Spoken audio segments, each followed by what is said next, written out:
que Ele pagou um preço lá na cruz. Foi para esse dia que você foi resgatado do domínio do inferno, do pecado, de Satanás, para esse encontro com o Senhor. Era isso que o apóstolo Paulo tinha em mente. Era para esse dia que o apóstolo Paulo olhava, quando ele dizia que as tribulações dessa vida não são de comparar com a glória que nos aguarda, que nos espera no porvir. Paulo olhava para a vida dele, Paulo olhava para as tribulações e perseguições que passava, Paulo olhava para tudo que acontecia da igreja, Paulo olhava para aquilo ao mesmo tempo que ele olhava para a glória.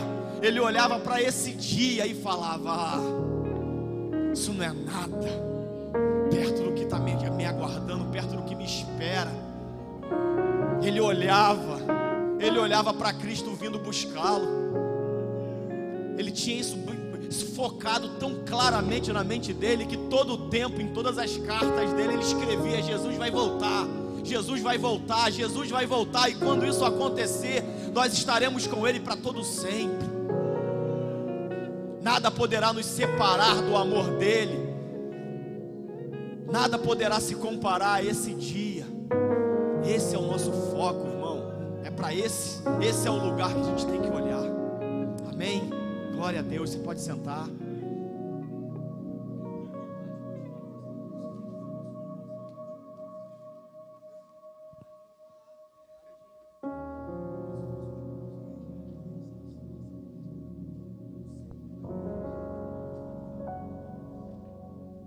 Eu estava falando com eles, que vontade de continuar, né, irmão? De não parar. Eu falei, por isso que eu falei, no último dia a gente tem que ter um musical.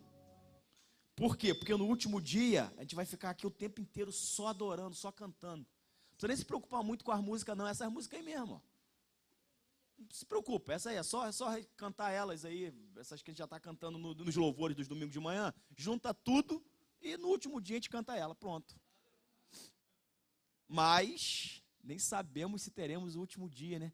A gente pode começar o culto e não terminar, ou continuar nele lá na glória. Isso é uma possibilidade real, isso não é historinha, não é, isso é real. A gente pode começar aqui e não terminar aqui, e continuar lá. Isso vai acontecer num dado momento. Seria bom que fosse num momento de adoração desse, né? Oh, Jesus, podia ser nessa hora. A gente cantando aqui, de repente tudo se abre. Eita, irmão. É porque só a gente que vai ver. O arrebatamento é só para a igreja. A trombeta vai soar, a gente vai ouvir. Aí de repente eu estava pensando, mas tem um teto. Como é que a gente vai, se estiver aqui dentro? Acontece que mas eu já soube a solução para isso. Eu falei, vai ter o teto, mas quando ressoar da trombeta, os mortos ressuscitarão primeiro, depois nós, os vivos, seremos, a palavra-chave aí, transformados. Aí com esse corpo transformado, a gente vai ter a visão de raio-x. Então vai ser tão rápido, não abrir, piscar, transformado, eu olho para o céu, não vejo mais teto, eu vejo Jesus e a gente... Eu acho que resolve o nosso problema, não resolve? Do teto? Então o teto já não é mais o problema. Até porque a gente vai ter que atravessar ele, então realmente a gente vai ter que ser transformado. Porque com esse corpo aqui eu vou bater com a cabeça. Mas sem esse corpo, eu atravesso. Eita, irmão, podia ser nessa hora, né? Glória a Deus. Semana passada nós iniciamos a nossa série sobre escatologia. Na verdade, nós fizemos uma apresentação na semana passada. Era culto de ceia, o tempo foi reduzido, não deu para a gente avançar muito. Então foi feita uma apresentação, no qual nós lemos os textos base, vimos o porquê, né, de se estudar a escatologia e o que é a escatologia, que é o estudo das últimas coisas.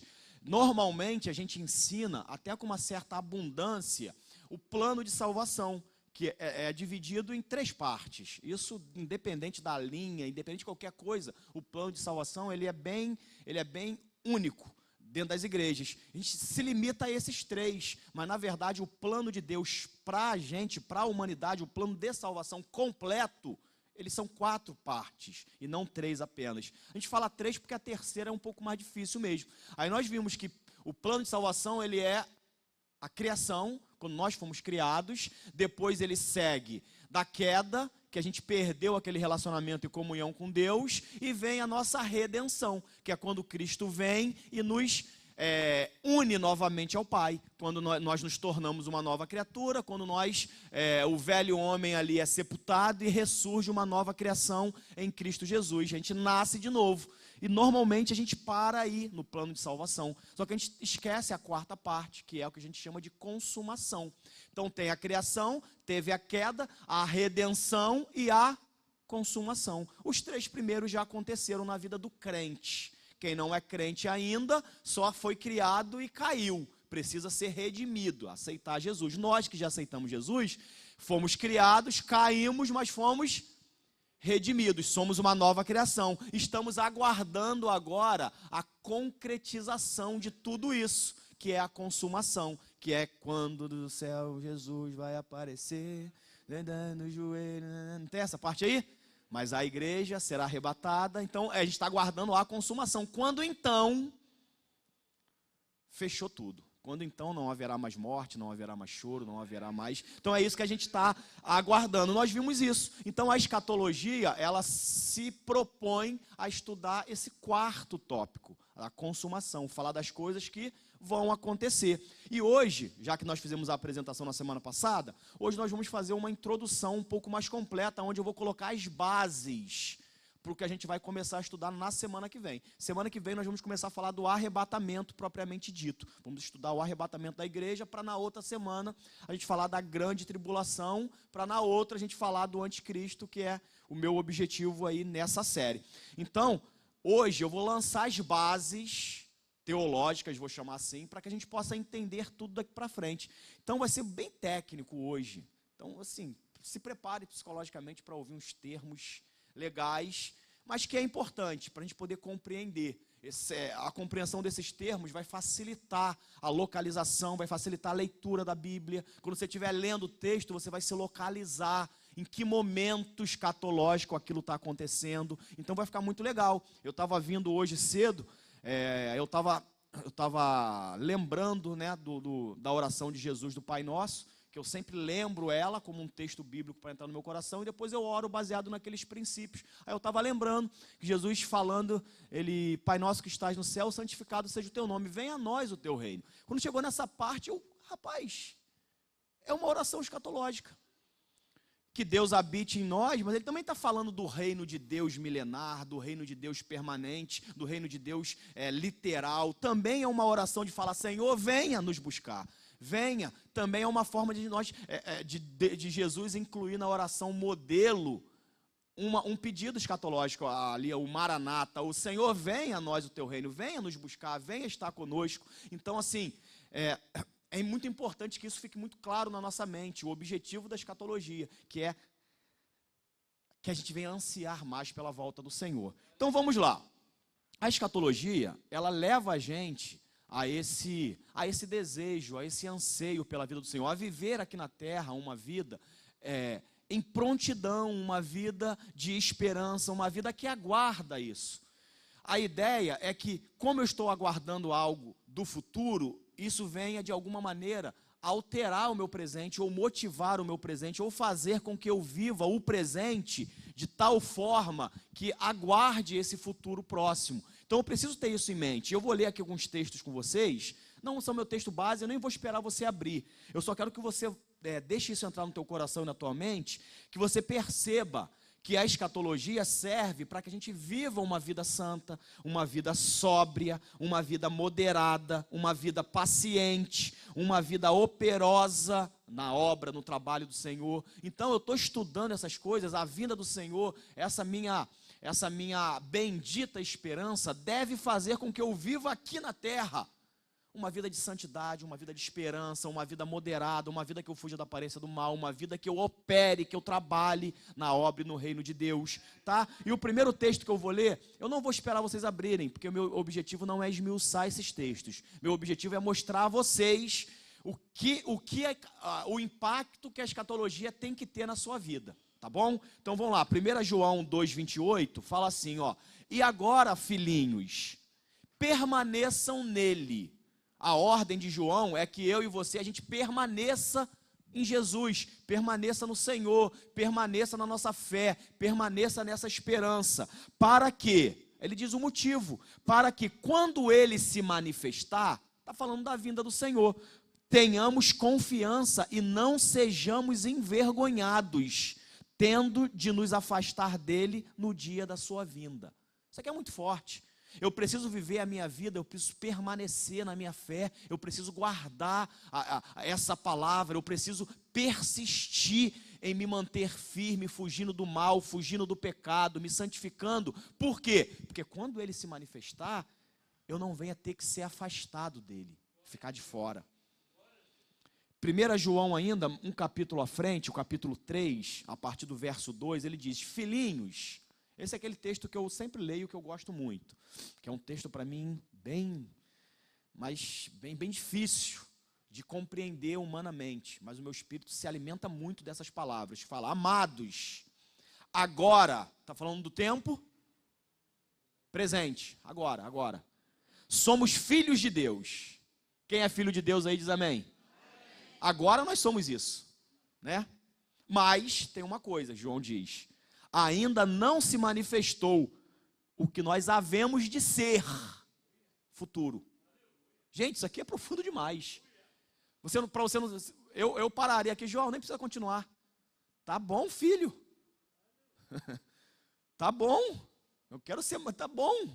Jesus, tá bom, filho. Mas João fala: não, tem mais. Tem algo ainda mais profundo do que ser filho. Ainda não se manifestou. Vai se manifestar quando, irmão?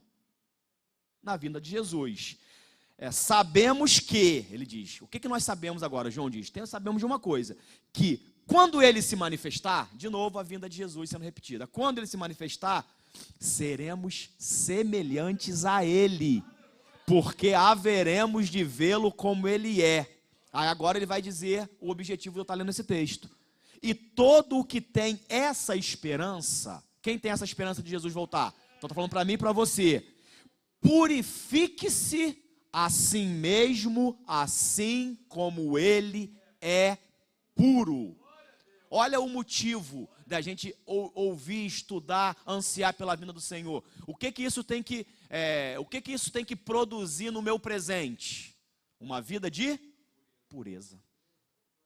É isso que tem que fazer. 1 Pedro 1, ele fala assim, no versículo 13. Por isso, preparando o seu entendimento, ele fala: sejam sóbrios. Já que eles estão, sejam sóbrios. E esperem inteiramente na graça que lhe está sendo trazida na revelação de Jesus Cristo. Ou seja, quando Jesus se revelar na vinda do Senhor dele, ele está dizendo, vai ter uma graça disponível. Filipenses 4:5, ele fala que a moderação, Pedro falou a respeito de sermos sóbrios. Agora, Paulo fala de sermos moderados. Ele fala: a moderação de vocês seja conhecida por todos. Perto está o Senhor.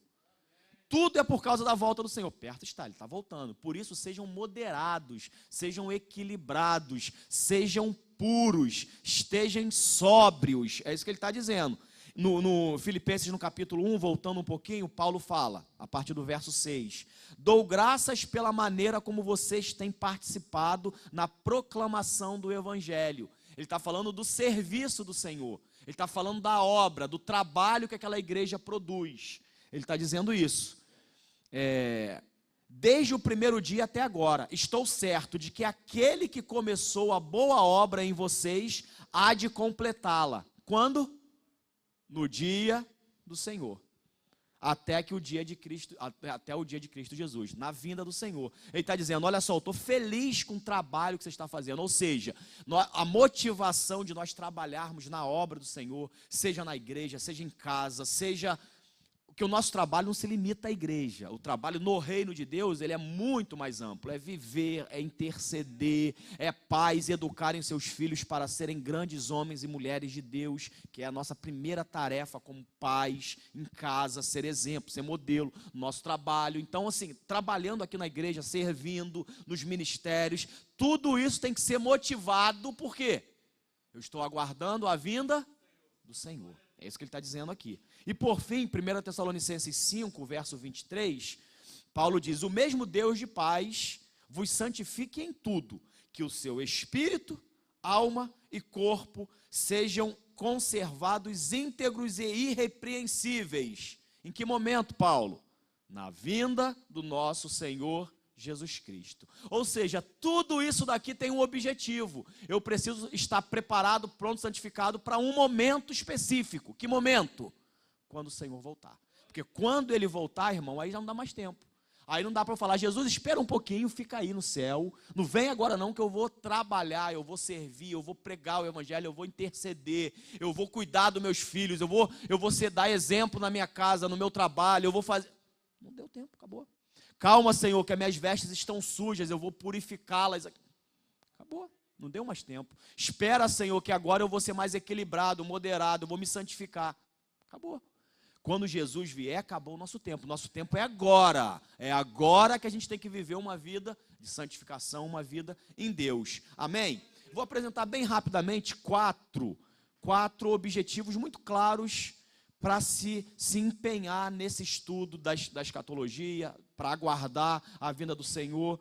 Primeiro, o objetivo principal é que o conhecimento do futuro determina o nosso presente, que são esses textos que eu já li agora. Então tenha isso em mente. Eu conhecer o que vai vir, eu saber das coisas futuras, vai determinar, pensa assim no GPS, todo mundo que tem aplicativo aí de GPS. Quando você entra no carro, a primeira coisa que ele vai pedir é o quê? Você bota a sua localização, o que você tem, antes de começar a andar, o que você vai botar ali no GPS? O seu destino, para onde você quer ir. Você tem que saber. Se o GPS pergunta, senhor Douglas, para onde você quer? Aí eu digo, não sei, para onde você vai? Não sei, não sei. Então, eu não posso te levar. Não vai falar assim? Eu tenho que escrever ali para onde eu vou. Eu quero ir para tal lugar. Quando eu boto para onde eu vou, ela me leva. Então, se eu sei para onde eu estou indo, se eu sei o que me aguarda, se eu conheço o meu alvo, se eu conheço o caminho, se eu sei tudo, irmão, é só ir. É só caminhar. Vai ter momentos que a rua vai estar boa, eu acelero mais. Vai ter lugares que a rua vai estar esburacada, vai estar com quebra-mola, eu vou um pouco mais devagar, mas não paro. Então, mas eu mantenho ali.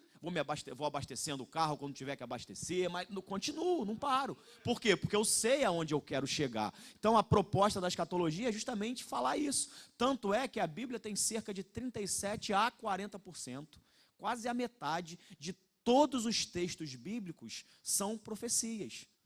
Quase a metade, 40% ali, está falando das coisas que vão acontecer, das coisas futuras. Deus reservou uma parcela muito grande da palavra dele para falar sobre isso. Então, é importante. O segundo motivo, que precisa te arder no seu coração, é que a escatologia, ela é um dos oráculos é profecia, dos oráculos elementares da palavra de Deus. É vergonhoso quando a gente ouve o autor aos Hebreus falando isso. É vergonhoso quando ele fala do elementar da base cristã, que você olha e fala, eu não sei nada disso. Eu tenho 30 anos de crente e não sei o elementar. Olha o que ele fala de elementar. Vamos comigo. Quem der tempo aí, eu não vou esperar não, tá? Só vou falar para ficar registrado e você poder ver em casa quem está anotando. Traz caneta, traz papel, já te falei isso, para você anotar, anota um nome, anota uma observação, anota um texto. Hebreus 5, a partir do versículo, Hebreus 5, 11 e 12, depois 6, 1 e 2. Fala assim, a esse respeito, tenho muitas coisas a dizer, coisas difíceis de explicar. Lembra que nós lemos semana passada, Pedro falando que eram coisas difíceis, que eu não disse para vocês hora nenhuma que a escatologia era fácil. Eu disse que é uma revelação, eu disse que dá para a gente entender, disse que é a vontade do Espírito Santo ensinar isso a gente. Deus levanta na igreja pastores, mestres, profetas, com o objetivo de ensinar essas coisas para a gente crescer e amadurecer, mas fácil não é. Aqui o autor de Hebreus diz, coisas difíceis de explicar, porque vocês ficaram com preguiça de ouvir. Olha, não é porque eu não quero ensinar a vocês, não, é vocês que não querem ouvir, não querem aprender. Porque vocês ficaram com preguiça de ouvir, pois quando já devíeis ser mestres, levando em conta o tempo decorrido, vocês têm novamente necessidade de alguém lhe ensine ensine quais são os princípios elementares dos oráculos de Deus, da palavra, da profecia de Deus. Os princípios elementares, ele fala. Passaram a ter necessidade de leite, e não de alimento sólido. Agora vamos para o 6, versículo 1 e 2. Por isso, deixando os princípios elementares da doutrina de Cristo, avancemos para o que é perfeito, não sendo lançado de novo. Aí ele vai falar agora os princípios elementares. Vamos contar comigo? Bases de arrependimento de obras, está ali? Por isso, pondo à parte os princípios elementares da doutrina de Cristo, deixemos-nos levar para o que é perfeito, não lançando de novo a base. Aí ele vai falar de novo os princípios elementares. A base do arrependimento de obras mortas, é o primeiro princípio.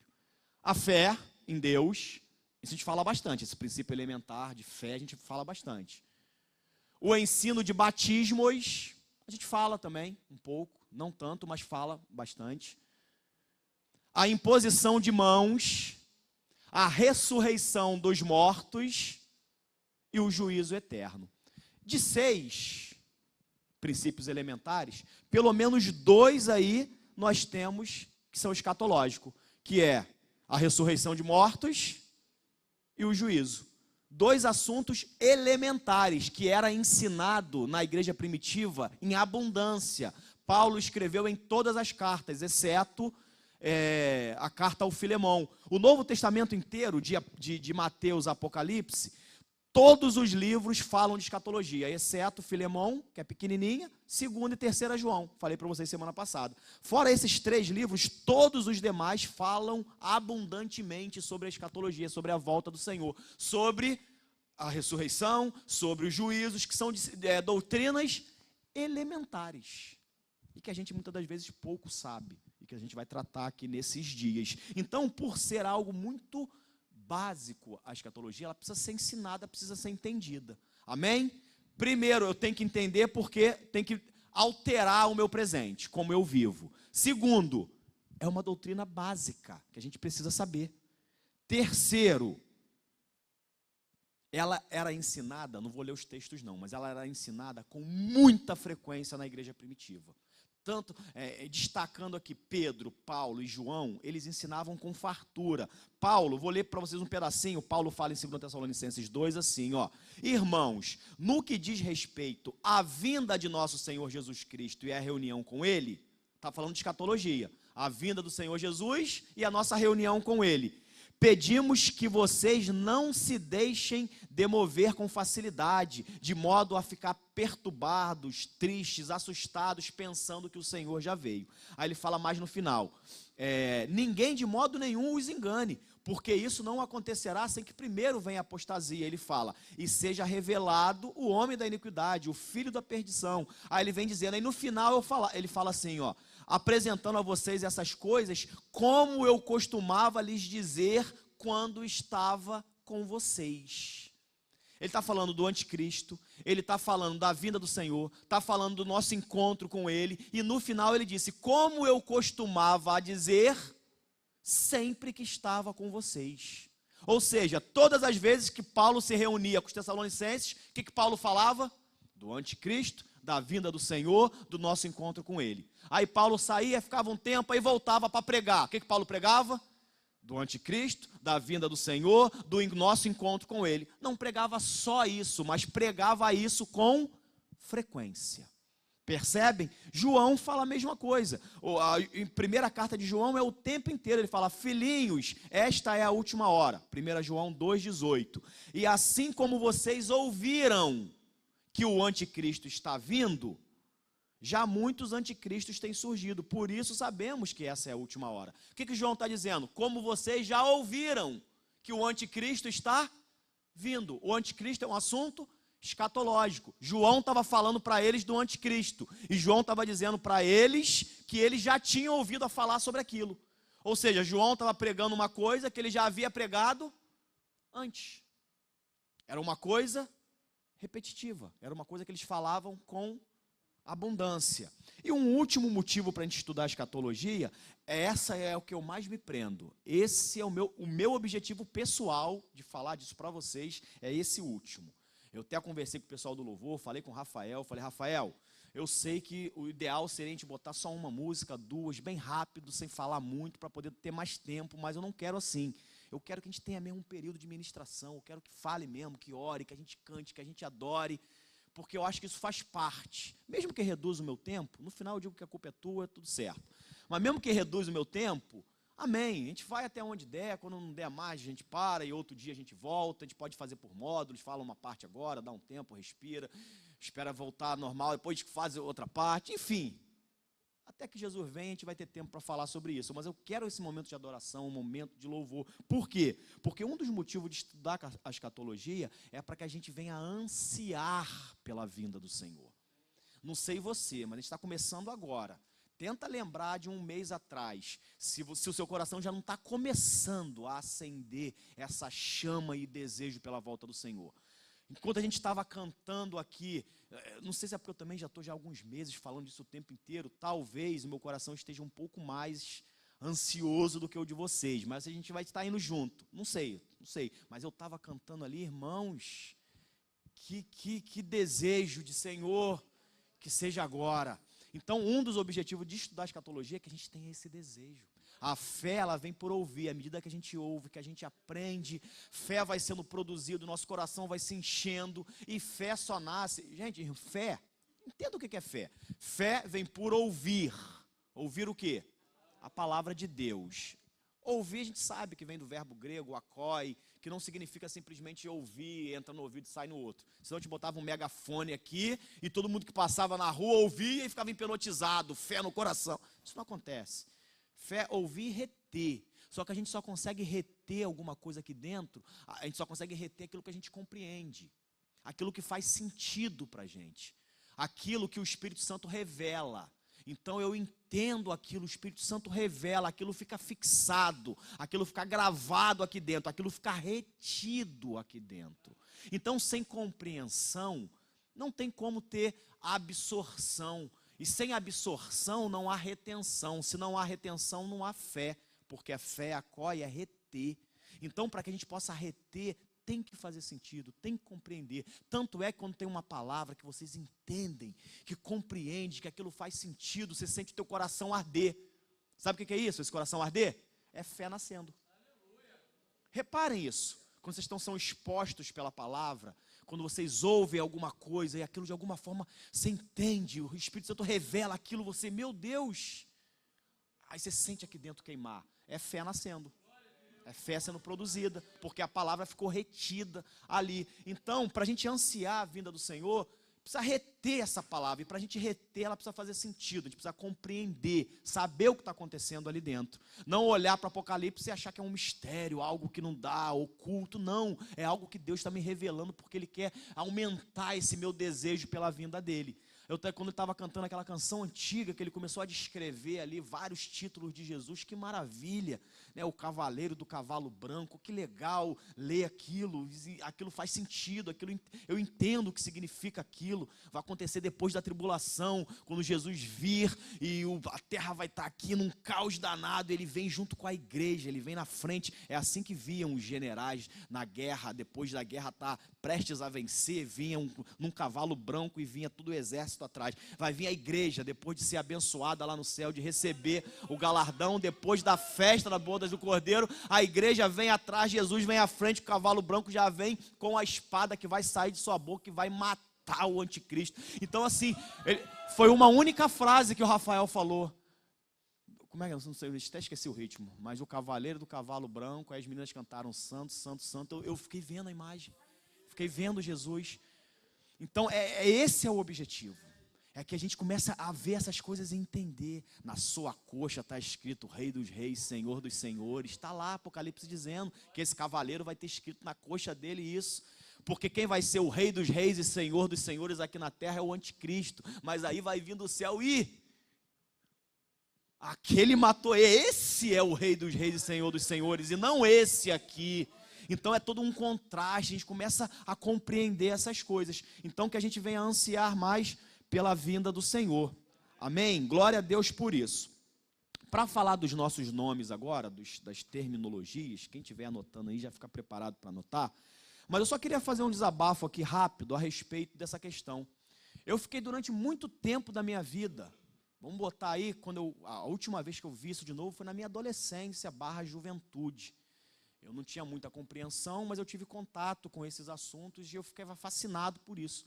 Mas depois eu comecei a não compreender, eu comecei a ouvir coisas divergentes, comecei a ouvir um monte de confusão, e comecei a achar que isso daqui era uma coisa incompreensível, que não dava para entender a escatologia, que é uma coisa, número, conta, não dá, cada um entende de um jeito, é muita alegoria, Aí eu comecei a deixar de lado, eu comecei a não olhar mais isso como sendo algo importante para a minha vida, nem para ensinar a igreja. Tanto é que foi um tempo muito grande que eu fiquei sem falar sobre esse assunto, como estamos fazendo agora.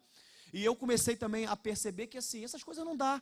Textos como, vou ler um aqui para você, Atos 1:6, textos como esse corroboraram de forma negativa, porque eu permiti que Satanás de alguma forma me cegasse. Eu li Atos 1:6 dizendo, quando Jesus estava ascendendo aos céus, que os discípulos perguntaram a ele. Então, os que estavam reunidos com Jesus lhe perguntaram, será este, a partir do 6, será este o tempo em que o Senhor irá restaurar o reino a Israel? A pergunta. Aí a resposta de Jesus foi, não cabe a vocês conhecer tempos ou épocas que o Pai fixou para a sua própria autoridade. Eu vi Jesus dando um chega para lá neles, que deu um chega para lá, não deu, irmão? Deu, mas isso não dá para negar. Jesus deu um chega para lá para eles, é que eu me coloquei no lugar deles. Eu peguei esse chega para lá para mim. E falei, cara, não cabe a mim ficar sabendo tempos e épocas em que Deus vai, deixa isso para lá. Só que eu, por causa dessa cegueira, eu deixei de ver textos como 1 Tessalonicenses 5, a partir do 1. Projeta aí para mim, por favor. 1 Tessalonicenses 5, a partir do verso 1.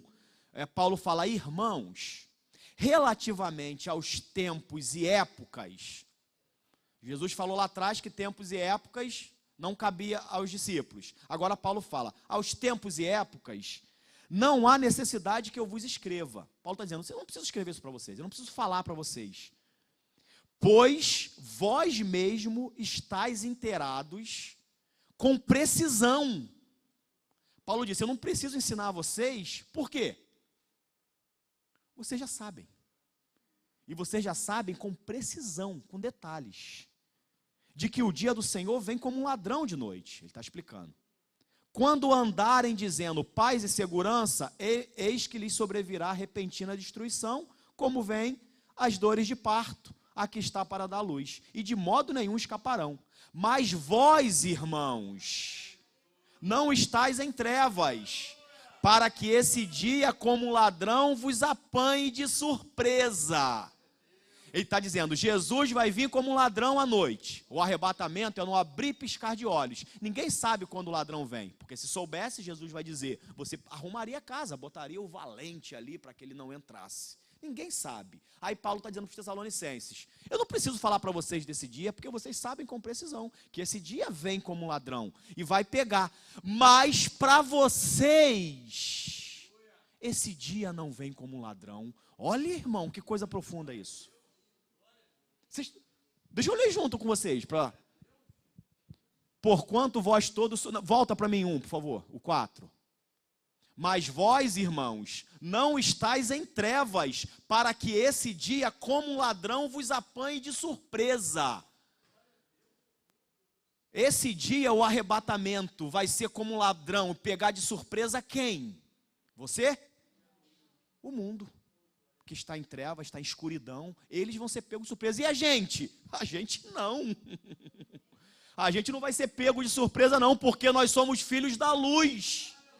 Somos filhos do dia. Nós não somos da noite nem das trevas. Mais porquanto, assim, pois, não durmamos como os demais. Pelo contrário, vigiemos e sejamos sóbrios. Olha aí o motivo. Não vai pegar a gente de surpresa. Eu não estou falando de falar dia, de falar hora, de falar data. Mas a Bíblia deixa outros textos, que eu não sei se eu vou ler, que uma percepção espiritual, interior, de que Jesus está voltando. Eu tenho que estar percebido. Os sinais já estão acontecendo. Jesus deu sinais genéricos, que vem acontecendo desde muito tempo. Mostrando, lembrando. Vai chegar a hora. Vai chegar a hora. Eu não posso me prender a esses sinais genéricos. Guerras, fome. Por que eu não posso me prender? Porque sempre teve guerra, sempre teve fome. Mas isso já é um sinal, já é um princípio, já é um aceno. Olha, vai chegar um momento. Esse sinal é genérico, mas no meu coração o Espírito Santo falando para a igreja, por isso que a gente está falando disso agora, para que a gente possa estar sensível, vigilantes, acordados, entendendo, Jesus está voltando, Jesus está vindo. Essa percepção, ela é real. A primeira vinda de Jesus, teve pessoas, vocês lembram lá de Simeão? A gente fala pouco dele, né? Vou lembrar para vocês, era um homem idoso, que ele tinha no coração uma certeza que o Espírito Santo tinha revelado para ele. Quem lembra qual era a certeza? Ele não ia morrer sem ver a salvação de Israel. Ele tinha uma percepção, é disso que Paulo está dizendo aqui, ó, dessa percepção nossa de que estou voltando, fique atento, fique vigilante. Quando Simeão, mais um dia qualquer, ele entra no templo, que ele vê Maria com uma criança, o Espírito Santo fala aí, ó, cumpriu. Ele olha, ele fica abismado, ele pega a criança. Eu nem sei se ele pediu, porque, pô, imagina alguém vem e pega o Benjamim da minha mão assim na marra. Mas a empolgação dele foi tal que ele segurou, levantou e falou, agora eu posso morrer, os meus olhos viram a salvação de Israel. Então essa percepção espiritual é algo que a gente tem, o Espírito Santo está aqui dentro, habitando. Eu poderia falar outros textos, por exemplo, Hebreus fala esse vale a pena. Olha o que Hebreus 10, 25 fala. Não deixemos de nos congregar, como é costume de alguns. Pelo contrário, façamos admoestações. A congregação é para isso, para a gente consolar, admoestar, ensinar, apoiar, suportar. Ainda mais agora. Olha o que o autor dos Hebreus está falando. Há 2000 anos atrás. Ele fala ainda mais agora. Ainda mais agora a gente tem que falar ainda mais agora. 2000 anos depois. Ainda mais agora que vocês veem. Projeta para mim esse. Hebreus 10, 25, que eu quero ler com eles. Hebreus 10, 25, porque eu quero que vocês confiram, nem todo mundo está abrindo a Bíblia. Ó, não deixe de congregar-nos como é costume de alguns. Antes, façamos admoestações e tanto mais quanto vedes que o dia do Senhor se aproxima. Ele está dizendo que a gente tem a condição de perceber, de ver que o dia do Senhor está se aproximando. Ele está dizendo, então, à medida que vocês vão percebendo isso, aí mais ainda não deixe de vos congregar, não deixe de admoestar um ao outro, de consolar, de perdoar, de amar, de ensinar.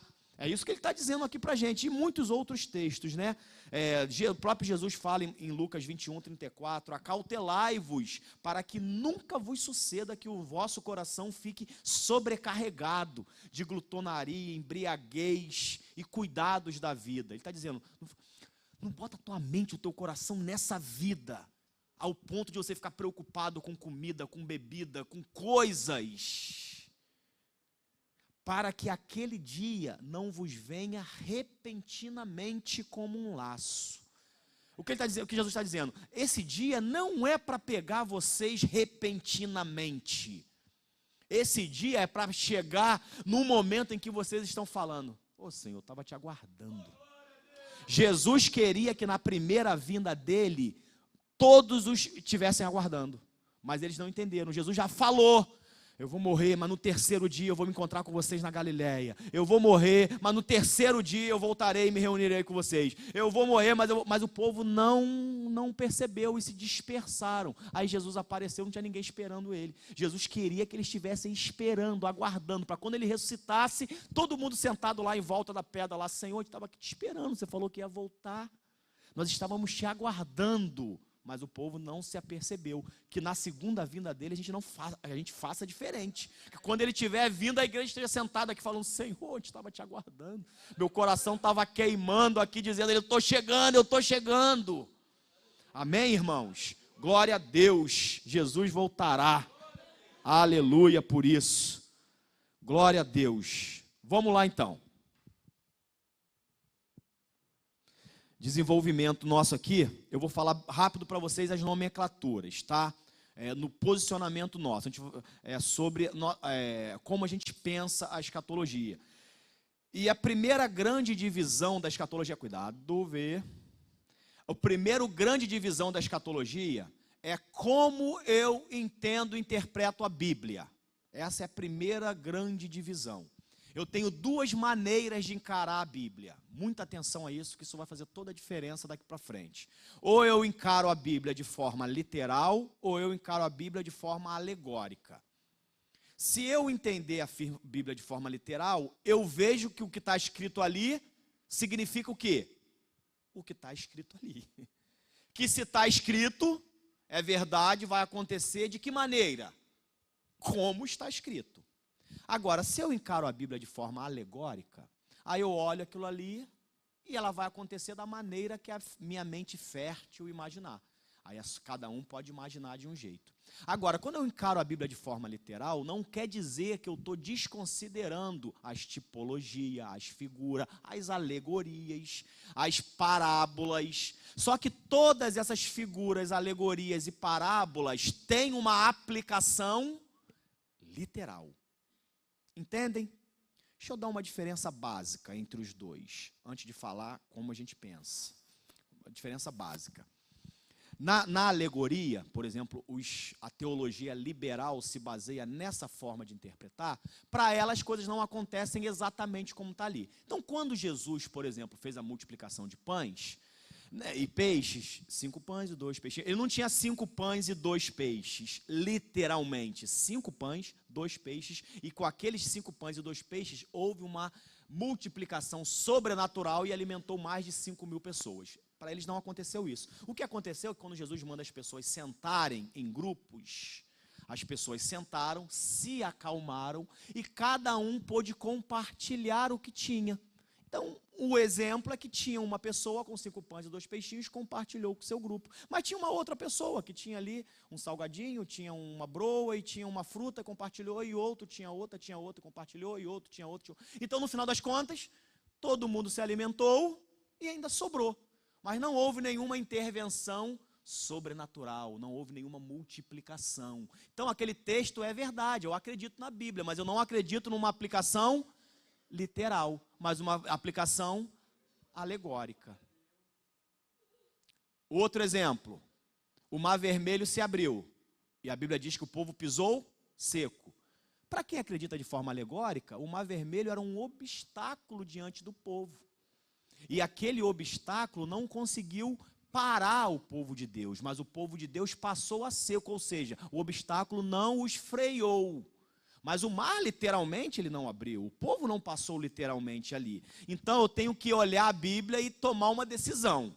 Que decisão? Como eu vou encarar os textos bíblicos? De forma alegórica ou de forma literal? Eu preciso encarar. Qual é o problema da alegoria? Ela está à disposição da mente fértil de cada um. E quando eu encaro de forma literal, é o que está ali. Pode 1.000 pessoas ler. Todo mundo vai ter que chegar à mesma conclusão. Qual a conclusão? O que está ali. Como Jesus e os discípulos olhavam os textos do Antigo Testamento?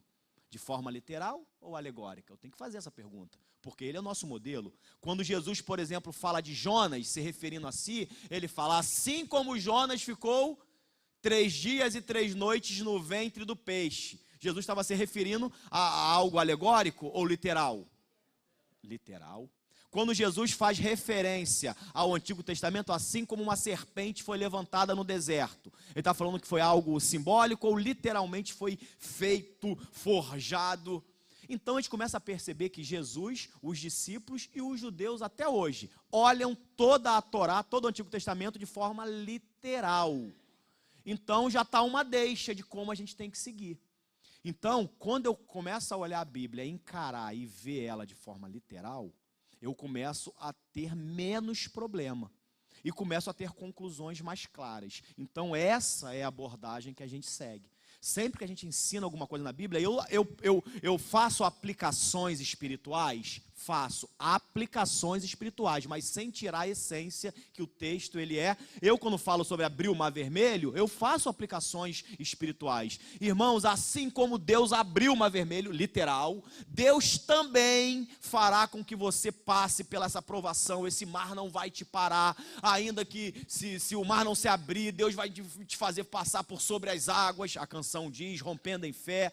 Isso é uma aplicação espiritual. Não tem problema nenhum eu fazer uma aplicação espiritual, mas firme e solidificado de que aquilo aconteceu literalmente.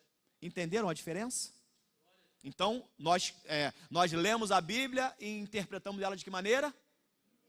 Literal. Eu digo nós porque deixar isso bem claro também.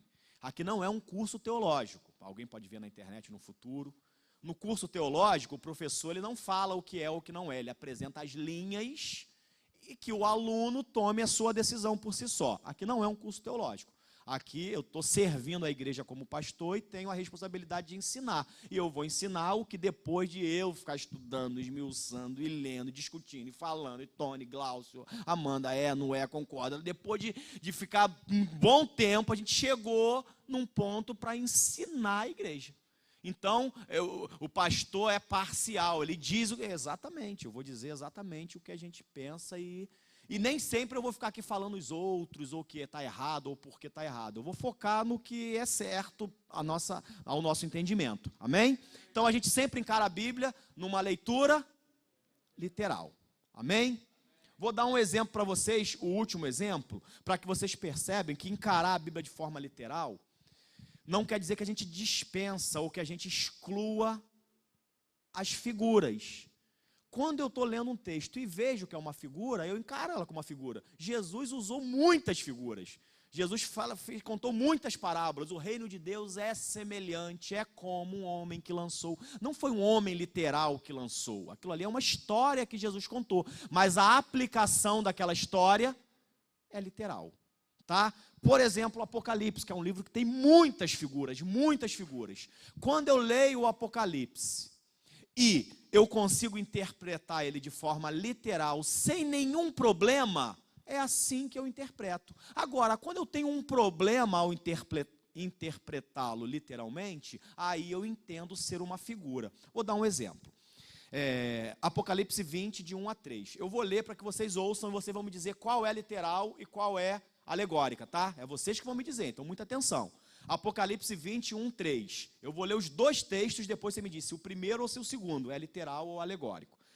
Apocalipse 21, 3. Vi descer do céu um anjo que trazia na mão a chave do abismo e uma grande corrente. Ele prendeu o dragão, a antiga serpente, que é o diabo, Satanás, e o acorrentou por 1000 anos.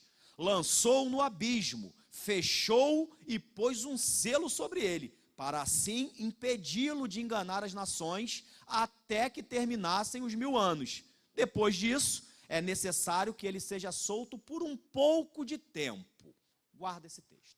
Agora vamos para um outro texto de Apocalipse, agora no capítulo 12, verso 1, diz: apareceu no céu um sinal extraordinário, uma mulher vestida do sol, com uma lua embaixo dos seus pés, e uma coroa de 12 estrelas na sua cabeça. Texto 1 ou 2 é literal. Qual é o alegórico? Vamos lá, uma mulher vestida do sol. Tenta imaginar você, minha irmã, se vestir do sol. Tenta imaginar a lua sobre os teus pés. Tenta imaginar uma coroa cheia de estrelas na sua cabeça. Não é estrelinha, não fica imaginando a estrelinha de cartolina, não. A estrela mesmo, estrela. Tem como isso ser literal? Então a gente está falando de quê? Alegórico. É claro que quando a gente for ver o contexto dessa mulher de Apocalipse 12, a gente vai ver que está se referindo à nação de Israel, a gente vai ver que ela teve um filho que foi perseguido pelo dragão, falando de Jesus, e depois o filho. A gente vai entender pela história alegórica que tem uma aplicação literal. A nação de Israel teve literalmente Jesus, Jesus foi literalmente perseguido por Satanás, a gente vai ver que teve aplicação literal, mas essa aqui é uma figura. Já o primeiro texto, vê se é um absurdo falar que depois, vê se tem algum absurdo nisso. Vi descer do céu um anjo que trazia na mão a chave do abismo e uma grande corrente. Ele prendeu o dragão. Quem é o dragão? É a antiga serpente, aquela lá de Gênesis que tentou Eva, que é o diabo, Satanás. Agora sei quem é. Tem alguma alegoria aqui? Ou está bem claro dizendo o que é, quem é, do que se trata? Acorrentou por 1000 anos. Qual a dificuldade de entender que Satanás ficou preso por 1000 anos?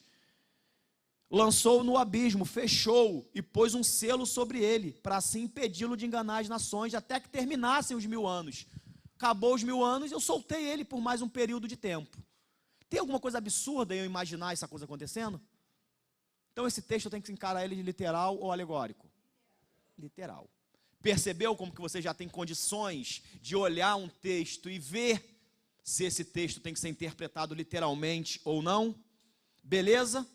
Primeira divisão é essa, se o texto é literal ou se ele é alegórico. Segunda divisão que a gente tem que ter em mente é como eu encaro as profecias. Isso é importante demais, porque dependendo de como eu encaro as profecias, dá uma confusão danada. Existe o que os teólogos chamam de teoria de pico. Eu vou parar aqui, tá? É a última coisa que eu falo. Já são 11h09. Mas sem essas bases, a gente não consegue avançar. Existe uma coisa que os teólogos chamam de teoria de pico. Isso é importante demais compreender. Alguém já viu montanhas muito distantes, muito longe, muito longe, muito longe, muito longe? Uma montanha muito que você vê quase que só uma sombra dela assim. Aí você olha muito longe, parece que aquilo tem uma montanha só. Aí à medida que você vai se aproximando dela, que você vai chegando perto, você já começa a perceber que não era um pico só, que você tinha um aqui, tinha um outrozinho mais à frente. Aí você vai chegando mais perto, chega uma hora que você vê que não era uma montanha, era uma cordilheira, ele tinha várias. Isso é a teoria de picos. Quando eu estou muito longe, parece que é um pico só. Quando eu vou me aproximando, eu vejo que na verdade tenho vários picos. Entenderam isso? Por que a Bíblia fala sobre profecias terem teorias de pico? Porque quando você está olhando determinadas profecias, elas estão tão longe do seu cumprimento, lá no Antigo Testamento, que parece que tudo vai acontecer na mesma hora. Só que à medida que eu vou me aproximando da profecia, eu começo a perceber que na verdade não é uma única profecia que vai se cumprir num único momento, numa única hora. É uma profecia que na verdade são mais de uma, que vai cumprir em momentos diferentes. Como que eu percebo isso? Para mim o exemplo principal desse texto é o texto que a gente tem de quando Jesus, em Lucas 4, precisa abrir, mas é o exemplo melhor que explica a teoria de pico e é muito importante entender a teoria de pico. Porque se a gente não entender isso, a gente não vai entender a grande tribulação, entender lá as 70 semanas de Daniel, que se dividem em duas, num período lá, entre elas, se não entender a teoria de pico. Lucas 4, a partir do verso 18, Jesus começa o ministério dele. Jesus fala assim, ó, o Espírito do Senhor está sobre mim, pelo que me ungiu para pregar boas novas aos pobres, ele me enviou para proclamar liberdade aos presos e recuperação de vista aos cegos, para libertar os oprimidos e proclamar o ano aceitável do Senhor. Jesus fechou o livro depois disso. Aí a Bíblia fala que devolveu ao assistente e assentou-se. E a sinagoga, todos tinham os olhos fitos nele. Vamos entender isso aqui. Os judeus, até hoje, eles pegam todo o Antigo Testamento, que é a lei deles, e ela é dividida como se fosse um plano de estudo de leitura bíblica. É dividido por dias. Então, lá desde o primeiro dia do ano até o último dia do ano, eu tenho toda a Bíblia deles divididas. Então, cada dia tem um dia para ser lido. Então, eu ia para a sinagoga e eu não lia o que eu queria. Na igreja que a gente lê o que a gente quer. Lá não, eu tinha que ler o texto daquele dia. Entenderam? Jesus, quando ele vai ler, ele está lendo o texto daquele dia, que até hoje é o mesmo texto que é lido, de Isaías. E qual era o texto? Era esse que nós acabamos de ler. Só que tem um problema, ninguém interrompia a leitura. O camarada responsável pela leitura, ele abria o texto, que ele era responsável, ele pegava lá o rolo, abria, começava a ler a leitura e não parava, ninguém interrompia. E ele só parava de ler quando? Quando chegasse no final. Só que Jesus, no meio do caminho, no meio da leitura, Jesus para de ler. Ficou com tosse, passou mal. Não, ele para de ler e ele fecha. As pessoas que estão sentadas aí já estão preocupadas, porque isso é uma afronta. Ele não pode fazer isso. Por isso que todo mundo não conhecia Jesus ainda, mas ficaram fitos nele. Não é nada sobrenatural não é porque eles viram um anjo, nada. Eles ficaram, quem é esse louco? Que começa a ler, para de ler no meio do caminho, fecha. E depois fala uma coisa que espantosa. E fala, hoje se cumpre a profecia que vocês acabaram de ouvir. Rapaz, tenta imaginar aquele povo. Hoje se cumpre a profecia que vocês acabaram de ouvir, mas aí a gente precisa entender a teoria de Pico. Então a gente precisa ver que profecia é essa, a gente tem que ir lá na profecia. A profecia está em Isaías 61, verso 1 ao 3, a gente conhece esse texto. Fala, o Espírito do Senhor está sobre mim, que Jesus leu, porque me ungiu para levar boas novas aos pobres, enviou-me a cuidar dos que estão com o coração quebrantado, a anunciar a liberdade aos cativos e libertação das trevas aos prisioneiros, para proclamar o ano aceitável do Senhor. Jesus parou aqui, puf. Só que a profecia de Isaías não parou aqui. A leitura daquele dia não parava aqui. Jesus tinha que continuar. E o dia da vingança do nosso Deus, para consolar todos os que choram, a dar os que choram em Sião uma bela coroa ao invés de cinzas, óleo de alegria ao invés de pranto, manto de louvor ao invés de espírito deprimido. Eles serão chamados carvalho de justiça, plantio do Senhor, para a manifestação da sua glória. Jesus tinha que ter parado aqui, mas Jesus parou no meio. Porque se Jesus para no final, ele não poderia dizer hoje se cumpriu. Porque a profecia não se cumpriu toda, se cumpriu apenas uma parte. Então, para aqueles judeus da ocasião que olhavam a profecia de Isaías, era como se fosse uma montanha só. À medida que o final dos tempos ia se aproximando, que Jesus vem, Jesus começa a revelar que aquela profecia que parece ser uma só, na verdade, eram duas. Uma se cumpriu na primeira vinda do Senhor, e a outra parte vai se cumprir na segunda vinda. A primeira se cumpriu de que maneira? Alegórica? A primeira parte que Jesus falou hoje se cumpriu. Ou literalmente as pessoas foram libertas, vistas foram dadas aos cegos, o ano do Senhor foi proclamado, literalmente o Messias veio e trouxe salvação ou não?